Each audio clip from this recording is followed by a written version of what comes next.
Hey guys, it's Will Patterson here again with another design vlog thing where I talk about different parts of graphic design and art and stuff like that. If you don't know me, my passion is about art and graphic design, and today I'm going to be just showing you some little tips about hand lettering because it's vitally important that you know these tips. Hand lettering is basically an art form of typography. Years and years ago, big posters and banners and things on trains that people wrote on and branded trains were done with people called signists. These people would do sign writing or hand lettering. Ever since the age of the computer, hand lettering has died a bit, and that is because of the fact that people don't need it anymore.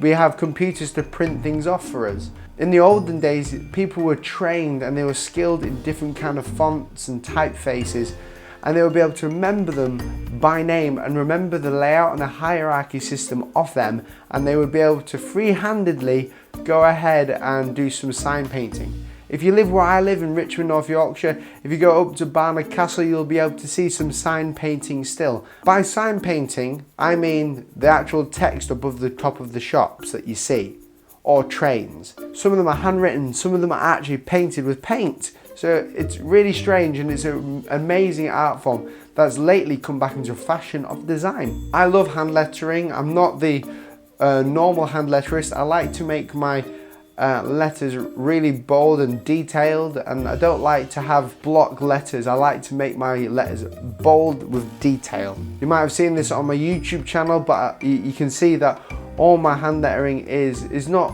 just simple, but it's creative. I like to really make it elaborate on the actual scale of the design. To make your hand lettering look great, I would suggest getting a clutch pencil. A clutch pencil is basically a very, very, very sharp mechanical pencil. You need a certain sharpener to actually sharpen the lead. It's called a lead pointer. It freaked me out the first time too, but go ahead and search it. A clutch pencil is a really cool pencil to get those really thin details. And the best way to start with hand lettering to make yourself not feel the pressure of doing anything good is literally by getting a very, very small notepad or a Moleskine. A Moleskine is what I use for all my hand lettering and logo design work, because there's no pressure. It's just a little book that I open up and I can draw in it. If you're looking towards creating a hand lettering, I would just start by practicing and looking at fonts. If you have Illustrator, bring up a font really big or a letter really big and try to replicate that on a piece of paper. This will give you the understanding of how letters are formed and the letter shapes. I've also got this thing that I want you guys to see called the Magnus Sketchbook. It's awesome.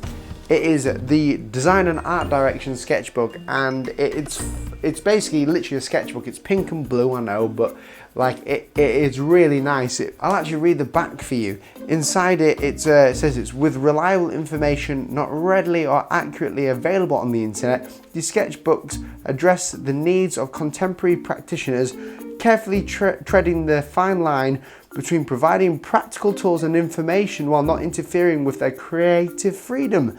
They are also made entirely out of eco-friendly materials. This isn't a product placement. I just think I saw this book in my own town in a shop where I got the lights behind me, and me and Naomi, Naomi's my fiance if you didn't know, but me and Naomi were absolutely ecstatic about this because, well, I was ecstatic about it, and she was like, oh, he's found a design shop in Richmond now, great, he's going to be here all the time. But inside this you get paper sizes, typographic terminology, point sizes, binding and folding techniques, printing and finishing methods, body measurements, tips for sustainable designs. But the best bit for me is the actual index at the back. You get like a proper index of typography in here. Look, typographic definitions are in the back. You get the typographic anatomy.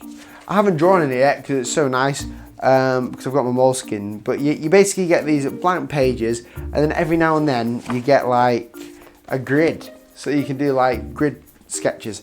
It's a perfect sketchbook for any hand letterers or any people or anyone who's just vaguely interested in typography, because it's really small and it's got all this information and it does exactly what it says. It doesn't actually interfere with you. So there's a little tip for you there. Also, I just wanted to give a little announcement. Well, not really an announcement, but I did say in a vlog a couple weeks ago or before the new year that I wanted to start doing more vlogging type things like this, and this isn't going to stop. My tutorials aren't going to stop, and my speed designs, They're hardly there, but they're not going to stop either. They're all going to continue in the same way. But I have recently started vlogging with a camera. By that, I've got this cool little Canon G7X, and I'm taking this with me around my daily life. I'm actually in the process today of taking a video of my daily life or at work, my working life. And that's because you guys asked for it, or some of you guys asked for it, and it may be interesting to you. But I'm thinking about starting a second channel, but I'm not too sure if I want to do that. I might just shove these into a separate playlist on this channel for you guys. But yeah, basically, I'm going to be following myself around and taking video of everything that I'm doing. So here I've got my camera in front of me. You can see the difference from there, hopefully, if I can sync these both up. But yeah, I'm going to be vlogging with this camera around and about. I'll be doing my design videos with this camera as well when I feel like it. And yeah, so hopefully you guys will see something different on my channel as well. And hopefully it'll help you with your work as well. I'm just going to shut that off for now. So yeah, I hope you enjoyed that. I wanted to do something new on the channel. I'm really excited about this new year and everything that is going to happen. So if you want to follow what I'm doing, I'm getting married. So if you want to follow the wedding preparations, they're going to probably be on that camera and on this channel. So make sure you subscribe to that. Let me know your thoughts in the comments below, whether you want me to do a second channel or whether you want me just to shove these in a separate playlist. Let me know your Behance links below. You can actually go and follow me on Instagram if you want. The links in the description, where I put up all my work when I'm working on something, depending on whether I'm allowed to put it up or not. And yeah, you guys get little tips on Instagram too, so make sure you go and follow that. Anyway, I'll catch you guys later. Thank you for 17,000 subscribers, and I'll see you in the next video.